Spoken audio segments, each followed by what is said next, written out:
Good morning, this is Marcus Brown bringing you today's market update. We start with a reflection on how the election of Donald Trump has continued to hit markets as uncertainty remains around how exactly his presidency will shake up the US economy.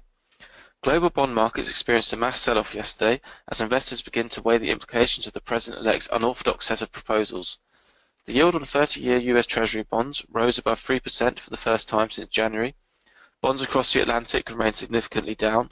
German 30-year bond yields rose above 1% for the first time since the end of April, whilst the UK 10-year gilt yields rose to levels not seen since referendum results in June.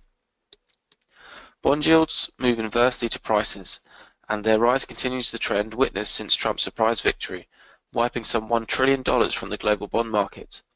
All this comes as a result of Trump's unique mixture of US protectionism and fiscal stimulation, with a $1 trillion unfunded public infrastructure investment, causing investors to move money from bonds to equities.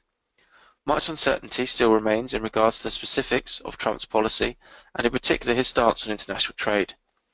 British Prime Minister Theresa May warned last night that modern globalisation has left too many people behind and has called for the issues to be addressed, stating that change is in the air for Western democracies, with many voters not feeling the benefits of the system, and with general elections around the corner in Germany and France, unless politicians stand up and make the necessary changes that people wish to see, then more shocks are on the cards. The government has come under further pressure by UK business leaders, who have called on the Cabinet to restore faith in the wider economy as confidence in bosses has declined over the last month. A survey of 1,000 bosses found half were either very or quite pessimistic over the UK economy, compared to only a third stating the same in September. Samsung is stepping up its drive into the world of connected cars as it looks to invest $8 billion in a company specializing in the technology.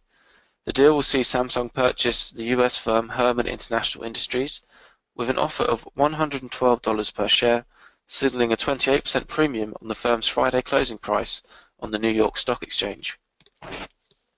In corporate news, Smiths Group has reported a 3% decline in underlying revenue in the quarter to the 31st of October, in line with management expectations. The Card Factory has reported a 4.4% growth in sales in the 9 months to October. The growth in the same period last year was 7.9%.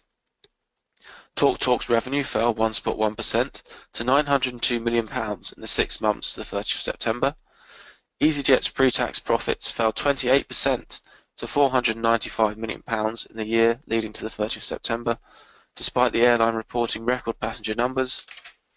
Vodafone's group revenue fell 3.9% to €27.1 billion in the 6 months to September. In upcoming data, 9:30 a.m. the UK Retail Price Index for October is announced. At 10 a.m. the European trade balance for September is released by Eurostat, and at 1:30 p.m. US retail sales figures for October are revealed. Thank you for listening.